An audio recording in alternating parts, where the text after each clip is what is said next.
जय माँ अन्नपूर्णा। दोस्तों, आप सभी का मेरे इस यूट्यूब चैनल में हार्दिक स्वागत है। आज ज्येष्ठ मास के शुक्रवार के दिन सुनिए माँ अन्नपूर्णा की व्रत कथा। तो चलिए वीडियो शुरू करते हैं। दोस्तों, अगर आपको हमारी वीडियो अच्छी लगी हो तो लाइक शेयर और सब्सक्राइब करना ना भूलें और कमेंट बॉक्स में जय माँ अन्नपूर्णा अवश्य लिखें। तो चलिए वीडियो शुरू करते हैं। एक समय की बात है कि काशी में एक धनंजय नाम का व्यक्ति रहता था और उसकी पत्नी का नाम सुलक्षणा था। उसे अन्य सब सुख प्राप्त थे, केवल निर्धनता ही उसके दुख का एकमात्र कारण थी। यह दुख उसे हर समय सताता रहता था। एक दिन सुलक्षणा अपने पति से बोली कि स्वामी, आप कुछ उद्यम तो कीजिए, आप कुछ काम तो कीजिए, तभी तो काम चले। इस प्रकार कब तक काम चलेगा? सुलक्षणा की बात धनंजय के मन में बैठ गई और वह उसी दिन विश्वनाथ शंकर जी को प्रसन्न करने के लिए बैठ गया और कहने लगा कि हे देवादिदेव विश्वेश्वर, मुझे पूजा पाठ कुछ आता नहीं है, केवल आपके भरोसे बैठा हूँ। इतनी विनती करके वो 2-3 दिन तक भूखा प्यासा बैठा रहा। यह देखकर भगवान शंकर ने उसके कान में अन्नपूर्णा अन्नपूर्णा अन्नपूर्णा इस प्रकार 3 बार कहा। ये कौन क्या कह गया? इसी सोच में धनंजय पड़ गया कि मंदिर से आते ब्राह्मणों को देखकर पूछने लगा, पंडित जी, अन्नपूर्णा कौन है? ब्राह्मणों ने कहा कि तू अन्न छोड़कर बैठा है, सो तुझे अन्न की ही बात सूझती है। जा घर जाकर अन्न ग्रहण कर। धनंजय घर गया, अपनी पत्नी से सारी बात कही। वह बोली, नाथ चिंता मत करो, स्वयं शंकर जी ने जो मंत्र दिया है वह स्वयं ही खुलासा करेंगी। आप फिर जाकर उनकी आराधना करो। धनंजय फिर जैसे का तैसा पूजा में बैठ गया। रात्रि में शंकर जी ने आज्ञा दी और कहा, तो पूर्व दिशा में चला जा। वह अन्नपूर्णा का नाम जपता जाता और रास्ते में फल खाता, झरनों का पानी पीता जाता।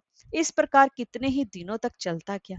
वहां उसे चांदी से चमकते वन की शोभा देखने में आई। सुंदर सरोवर देखने में या उसके किनारे कितनी अप्सराएं झुंड बनाकर बैठी थी, एक कथा सुनती और सब मिलकर माँ अन्नपूर्णा इस प्रकार बार बार कहती थी। और ये ज्येष्ठ मास की रात्रि थी और आम व्रत चल रही थी। जिस शब्द की वह खोज करने निकला था वह उसे वहां सुनने को मिला। धनंजय ने उनके पास जाकर पूछा कि हे देवियों, आप ये क्या करती हो? उन सब ने कहा, हम सब माँ अन्नपूर्णा का व्रत करती हैं। धनंजय ने पूछा, व्रत पूजा करने से क्या होता है? ये कभी पहले किसी ने भी किया है? इसे कब किया जाए? कैसा व्रत है और इसकी कैसी विधि है? मुझे भी विस्तार पूर्वक बताओ। वे कहने लगी, इस व्रत को सब कोई कर सकते हैं। 21 दिन तक के लिए 21 गांठ का सूत लेना चाहिए। 21 दिन यदि ना बने तो एक दिन उपवास करें। ये भी ना बने तो केवल कथा सुनकर प्रसाद लें। निराहार रहकर कथा कहें। कथा सुनने वाला कोई ना मिले तो पीपल के पत्तों को रख, सुपारी या घृत को मारे, ग्वार पाठ वृक्ष को सामने कर, दीपक को साक्षी का सूर्य गाय, तुलसी या महादेव को बिना कथा सुनाए मुख में दाना ना डाले। यदि भूल से कुछ पड़ जाए तो एक दिवस फिर उपवास करे। व्रत के दिन क्रोध ना करे और झूठ ना बोले। धनंजय बोला, इस व्रत के करने से क्या होगा? वे कहने लगी, इसको करने से अंधों को नेत्र मिले, लूलों को हाथ मिले, निर्धन के घर धन आए, बांझी को संतान मिले, मूर्ख को विद्या आए। जो जिस कामना से व्रत करे माँ उसकी हर सभी इच्छाएं पूर्ण करती है। वह कहने लगा, बहनों, मेरे पास धन नहीं है, विद्या नहीं है, कुछ भी तो नहीं है, मैं तो दुखिया ब्राह्मण हूँ। मुझे इस व्रत का सूत दोगी? हाँ भाई, तेरा कल्याण हो, हम तुम्हें अवश्य देंगे। ले, इस व्रत का मंगल सूत्र ले। धनंजय ने व्रत किया, व्रत पूरा हुआ। तभी सरोवर में से 21 खंड की स्वर्ण सीढ़ी हीरा मोती जड़ी हुई प्रकट हुई। धनंजय जय माँ अन्नपूर्णा अन्नपूर्णा कहता जाता था।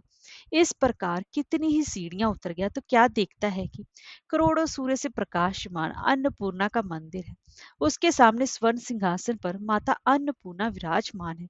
सामने भिक्षा हेतु शंकर भगवान खड़े हैं। देवांगनाएं चंवर डुलाती हैं, कितने ही हथियार बांधे पहरा देती। धनंजय दौड़कर जगदम्बा के चरणों में गिर गया। देवी उसके मन का क्लेश जान गई और धनंजय कहने लगा, माता, आप तो अंतर्यामी हो, आपको अपनी दशा में क्या बताऊं? माता बोली, मेरा व्रत किया है, जहाँ संसार तेरा सत्कार करेगा। माता ने धनंजय की जीवा पर बीज मंत्र लिख दिया। अब तो उसके रोम रोम में विद्या प्रकट होगी। इतने में क्या देखता है कि वह काशी विश्वनाथ के मंदिर में खड़ा है। माँ का वरदान ले धनंजय घर आया, सुलक्षणा से सब बात कही। माता जी की कृपा से उसके घर में संपत्ति उमड़ने लगी। छोटा सा घर बहुत बड़ा गिना जाने लगा। जैसे शहद के छत्ते में मक्खियां जमा होती हैं, उसी प्रकार अनेक सगे संबंधी आकर उसकी बड़ाई करने लगे, कहने लगे, इतना धन और इतना बड़ा घर, सुंदर संतान नहीं तो इस कमाई को कौन भोग करेगा। सुलक्षणा से संतान नहीं है, इसलिए तुम दूसरा विवाह करो। अनिच्छा होते हुए धनंजय को दूसरा विवाह करना पड़ा और सती सुलक्षणा को सौत का दुख उठाना पड़ा। इस प्रकार दिन बीत गए और फिर ज्येष्ठ का महीना आया। नए बंधन से बंधे पति से सुलक्षणा ने कहलाया कि हम व्रत के प्रभाव से सुखी हुए हैं, इस कारण ये व्रत छोड़ना नहीं चाहिए। ये माता जी का ही प्रताप है जो हम इतने संपन्न और सुखी हैं। सुलक्षणा की बात सुनकर धनंजय उसके यहाँ आया, व्रत में बैठ गया। नई बहू को इस व्रत की खबर नहीं थी। वह धनंजय के आने की राह देख रही थी। दिन बीतते गए और व्रत पूर्ण होने में 3 दिवस बाकी थे कि नई बहू को खबर पड़ी। उसके मन में ईर्ष्या की ज्वाला दहकने लगी थी। सुलक्षणा के घर आ पहुंची और उसने वहां भगदड़ मचा दी। वह धनंजय को अपने साथ ले गई। नए घर में धनंजय को थोड़ी देर के लिए निद्रा ने आ दबाया। इसी समय नई बहू ने उसके व्रत का सूत तोड़कर आग में फेंक दिया। अब तो माता जी का कोप जाग गया। घर में अकस्मात आग लगी, सब कुछ जलकर खाक हो गया। सुलक्षणा जान गई और पति को फिर अपने घर ले आई। नई बहू रूठ कर पिता के घर जा बैठी। पति को परमेश्वर मानने वाली सुलक्षणा बोली, नाथ घबराना नहीं, माता जी की कृपा अलौकिक है। पुत्र को पुत्र हो सकता है मगर माता को माता कभी नहीं होती। अब आप श्रद्धा और भक्ति से आराधना शुरू करो, वह जरूर हमारा कल्याण करेंगी। धनंजय फिर माता के पीछे पड़ गया।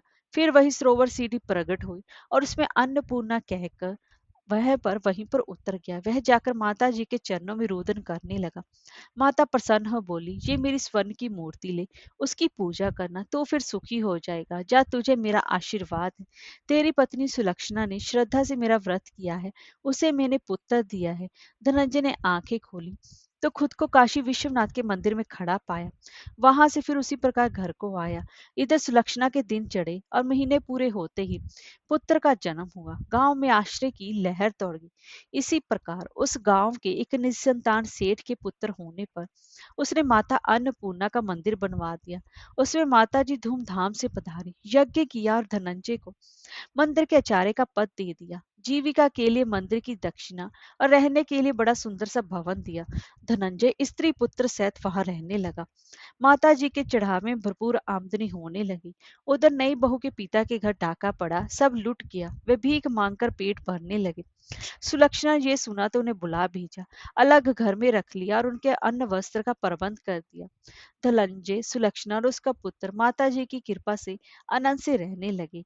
हे अन्नपूर्णा माता, जैसे आपने उनके भंडारे भरे वैसे ही सबके भरना। कहानी कहने वाले और सुनने वाले की सभी की मनोकामनाओं को पूर्ण करना। जय मां अन्नपूर्णा माता।